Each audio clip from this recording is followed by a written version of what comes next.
High class 12th, क्या हाल चाल आप सभी के। परसों एग्जाम है, आई होप तैयारी अच्छी हो रही होगी। 3 दिन हो चुके हैं, तो उन 3 दिनों में आप सभी ने सिलेबस कर लिया होगा फिजिक्स का। आज जो है रिवीजन का डे है, कल जो है रिवीजन डे है। तो आज आप सभी क्या करोगे, जिसका सिलेबस खत्म हो चुका है वो रिवीजन कैसे करे। अब मेन थिंग इज दैट बच्चों, रिवीजन के टाइम पे क्या रहता है, आपको ये लगता है कि मेरे को कुछ भी नहीं आ रहा, ठीक है। तो नेचुरली ऐसा होता है जब तक, क्योंकि बहुत सारे टॉपिक्स हमारे दिमाग में मर्ज हो चुके हैं, ठीक है। तो पहली चीज आपको क्या करना है, इस चीज का स्ट्रेस नहीं लेना। ये चीज नहीं सोचनी कि हाय मेरे को कुछ नहीं आता, हाय मेरे को कुछ भी नहीं आ रहा, ये चीज बिल्कुल मत देखना, ठीक है। सोचना ही नहीं इस चीज के बारे में। अब क्या करना है आपको, जो आप पढ़ते जा रहे हो, करते जा रहे हो, प्रैक्टिस करते जा रहे हो, आपके दिमाग में सेव होता जा रहा है, ठीक है। जब सामने कोई चीज पूछता है, या आपका फ्रेंड आपसे कोई चीज पूछता है, या आपके सामने क्वेश्चन आता है, तो आप थोड़ा सा दिमाग में जोर दोगे तो आपको वो चीज सामने दिखेगी। मतलब आपको पता चल जाएगा ये मेरे को टॉपिक आता है। एग्जाम्पल के तौर पे मैं लेता हूं, यहां पे जैसे मान लो मैंने लिखा हुआ है कि हर्ट्ज ऑब्जर्वेशन डुअल नेचर के अंदर क्या होती है, ठीक है। अगर आपने इस टॉपिक को पहले से पढ़ रखा है तो आई होप आपको ये क्लियर हो गया होगा कि हर्ट्ज ने क्या ऑब्जर्वेशन दी थी, ठीक है। इतनी बात तो समझ में आ गई होगी, क्लियर हो गया ये। उसके बाद जैसे ये डी ब्रोगली इक्वेशन क्या है, अब आपको समझ में आ रहा होगा अगर आपने पढ़ रखी कि इसका फॉर्मूला क्या होता है, lambda is equals to h/mv होता है। आइंस्टाइन की इक्वेशन क्या होती है, ये चीज। तो ये सारी चीजें जो है आपको रिवीजन के टाइम पे जब आप करोगे तो आपको अपने माइंड में रिकॉल करनी है।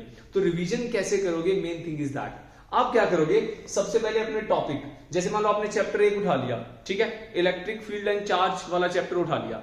उसमें आपने देखा कंटेंट वाला पेज खोल लो सबसे पहले, जहां पे सीबीएसई का सिलेबस लिखा हुआ है, ठीक है। फिर उसमें क्या करोगे आप, वहां पे उस टॉपिक को देखोगे, पहले टॉपिक को देखा आपने, वहां लिखा हुआ है कूलम्स लॉ, ठीक है। आपने माइंड में रिकॉल कर लिया कूलम्स लॉ का फॉर्मूला क्या होता है, ये फॉर्मूला होता है, ये पैरामीटर्स होते हैं, वहां पे टिक कर दो। जैसे मैं यहां एग्जांपल लेता हूं, ये सामने लिखा हुआ है, आपने चैप्टर उठा लिया डुअल नेचर, ठीक है।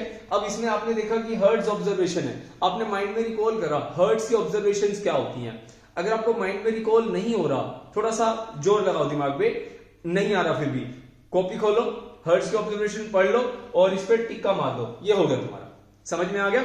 सिमिलरली दूसरा क्या, हॉलमॉक ऑब्जर्वेशंस क्या थी, लिनार्ड्स ऑब्जर्वेशंस क्या थी, इसको माइंड में रिकॉल करो। रिकॉल नहीं हो रहा तो आप नोटबुक खोल लो, नोटबुक खोल के उसको वहां से पढ़ लो, ठीक है, रिवाइज हो गया, चलो टिक कर दो, समझ में आ गया। फिर ऐसे दूसरा, तीसरा, चौथा, हर टॉपिक को आप ऐसे माइंड में रिकॉल करोगे।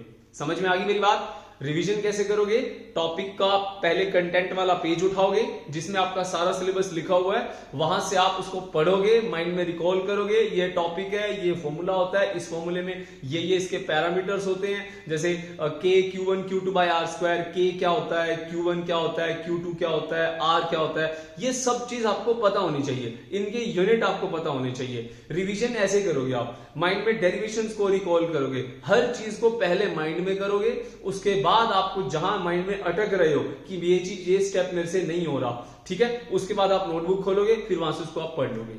समझ में आ गया। इस तरह से अगर आप करोगे 100% आप एग्जाम में अपने माइंड में ही क्वेश्चन सॉल्व करते करते वहां पे लिख दोगे। इससे क्या होगा, आपका टाइम सेव होएगा, बहुत ज्यादा टाइम सेव होएगा। समझ में आ गया बच्चों। पहली चीज स्ट्रेस नहीं लेना, दूसरा लेजर फोकस्ड होना है, बिल्कुल शार्प, डिस्ट्रैक्शन को पूरी तरह से हटा दो और अपना माइंड जो है पूरी तरह से टॉपिक पे रखो। तीसरी चीज क्या होगी आप इसके अंदर, बिलीव इन योरसेल्फ, अपने आप पे पूरा ट्रस्ट रखो, आप कर सकते हो, आप करोगे, आप पेपर को उखाड़ दोगे। समझ में आ गया बच्चों। ऑल द वेरी बेस्ट, मिलते हैं एग्जाम के बाद।